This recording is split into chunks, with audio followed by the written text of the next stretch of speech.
Hi అండి, నమస్తే.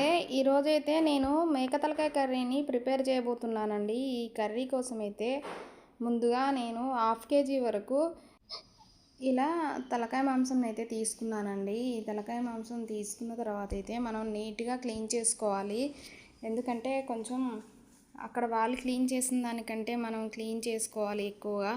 ఇలా 2 టైమ్స్ నీట్గా క్లీన్ చేసుకొని అయితే నేను ఇప్పుడు కుక్కర్లో వేసుకుంటున్నానండి. కుక్కర్లో ఏంటంటే 50% కుక్కర్లో ఉడికిన తర్వాత నేను తాలింపు వేసుకుంటాను.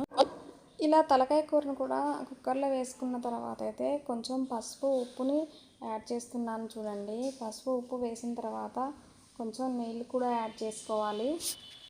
కుక్కర్లో ఇలా నీళ్లు పోసుకున్న తర్వాత అయితే కొద్దిసేపు మగ్గనిచ్చిన తర్వాత మూత పెట్టేసుకొని 5 విజిల్స్ వచ్చే వరకు ఉడకనివ్వాలి. ఇలా కుక్కర్ 5 విజిల్స్ వచ్చాకైతే స్టవ్ ఆఫ్ చేసేసుకొని పక్కన పెట్టేసుకోవాలండి. తర్వాత అయితే ఇప్పుడు తాలింపు కోసం అయితే స్టవ్ మీద కళాయి పెట్టుకొని అందులో ఆయిల్ని వేస్తున్నాను.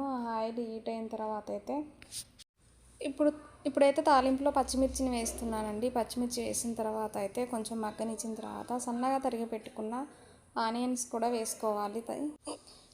నెక్స్ట్ కొంచెం పసుపు కొంచెం ఉప్పును కూడా యాడ్ చేసుకొని మొత్తం ఒకసారి తాలింపుని అయితే ఇలా తిప్పుకోవాలి. తాలింపు మాడిపోకుండా మధ్యలో అయితే గంటతోని ఇలా తిప్పుకుంటూ ఉండాలి. తాలింపు మొత్తం మగ్గిన తర్వాత అయితే ఇప్పుడైతే ముందుగా దంచి పెట్టుకున్న అల్లం వెల్లుల్లి పేస్ట్ను కూడా తాలింపులో వేసుకోవాలి. ఎందుకంటే అల్లం వెల్లుల్లి పేస్ట్ తాలింపులో వేయటం వల్ల పచ్చివాసన పోయేంత వరకు మంచిగా తిప్పుకోవాలి. ఉల్లిపాయలు మగ్గే వరకు తాలింపు మాడకుండా మధ్యలో ఇలా గంటెతో తిప్పుకుంటూ ఉండాలి. నెక్స్ట్ ఉల్లిపాయ ముక్కలు మగ్గిన తర్వాత అయితే తాలింపులో అయితే నేను రుచికి సరిపోనైతే కారం కూడా యాడ్ చేసుకుంటున్నాను. కారం ఇలా వేసిన తర్వాత అయితే ఒకసారి గంట పెట్టి తిప్పుకోవాలి. 5 మినిట్స్ తర్వాత చూపిస్తున్నాను చూడండి. ఇలా అయితే కారం తాలింపులో వేసిన తర్వాత మళ్ళీ ఒకసారి ఇలా తిప్పుకొని గంట పెట్టి తిప్పుకొని మూత పెట్టి 2 టమాటాలను తీసుకొని జ్యూస్ కోసం అయితే నేను ఇలా కట్ చేసుకుంటున్నానండి.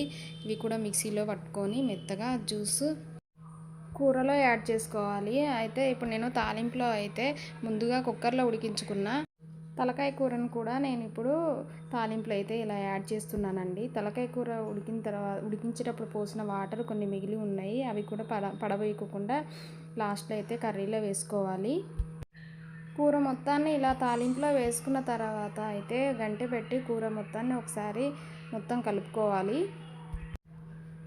ఆల్మోస్ట్ 50% కర్రీ అయితే కుక్కర్లోనే ఉడికిపోయింది కాబట్టి ఇప్పుడు కూర కూడా తొందరగా ఉడికిపోతుంది. తాలింపులో ఇలా వేసుకున్న తర్వాత అయితే మూత పెట్టి ఒక 5 మినిట్స్ ఉడికించుకోవాలి.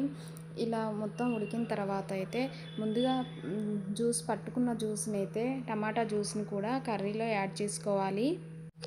ముందుగా అయితే నేను కర్రీలోకి అయితే ఉడికించిన తర్వాత మిగిలిపోయిన వాటర్ని ఇలా యాడ్ చేశానండి. ఈ వాటర్ కూడా మనం ఆల్రెడీ 50% ఉడికిపోయింది కాబట్టి కూర యొక్క మృదుతత్వాన్ని బట్టి మనం వాటర్ని యాడ్ చేసుకోవాలి. కూరలోని వాటర్ మొత్తం ఇలా ఇనికిపోయిన తర్వాత అయితే ఫైనల్గా అయితే ముందుగా పట్టుకున్న జ్యూస్ ఉంది కదండి, టమాటా జ్యూస్ని కూడా ఈ గ్రేవీ కోసం అయితే నేను లాస్ట్లో యాడ్ చేసి ఒక 5 మినిట్స్ తర్వాత కర్రీ అయితే ఆఫ్ చేసేసుకోవచ్చు. నేనైతే కర్రీలో ఎక్కువ సూప్ అయితే పెట్టుకోలేదండి, గ్రేవీ లాగే ఉంచుకున్నాను కర్రీ టైప్లోని.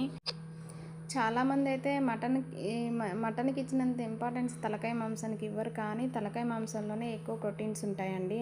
కానీ ఎదిగే పిల్లలకైతే ఇది వీక్లీలో వన్స్ పెట్టడం వల్ల అయితే మంచి పెరుగుదల ఉంటుంది, ఎదుగుదల కూడా మంచిగా ఉంటుందండి, ఫిట్నెస్ మంచిగా ఉంటుంది. ఏజ్ పెద్దవారు కూడా మొక్కల నొప్పులతోని ముక్కలు పెలుసుబారి ఉంటాయి కాబట్టి వీక్లీలో వన్స్ అయినా ఇలా బోన్స్ సూప్ తాగితే చాలా మంచిదండి. ఇప్పుడు చూడండి, ఆల్మోస్ట్ కర్రీ దగ్గరకు వచ్చేసింది, అందులోని సూప్ కూడా ఎనికిపోయి ఉంది కాబట్టి ఫైనల్గా అయితే నేను కొంచెం మసాలాని యాడ్ వేసుకుంటున్నాను. తర్వాత అయితే ముందుగా తరిగి పెట్టుకున్న కొత్తిమీరను కూడా యాడ్ చేసుకొని ఒకసారి మొత్తాన్ని ఇలా తిప్పుకొని స్టవ్ ఆఫ్ చేసేసుకోవాలి. ఈరోజు వీడియో వచ్చేసి ఇదేనండి.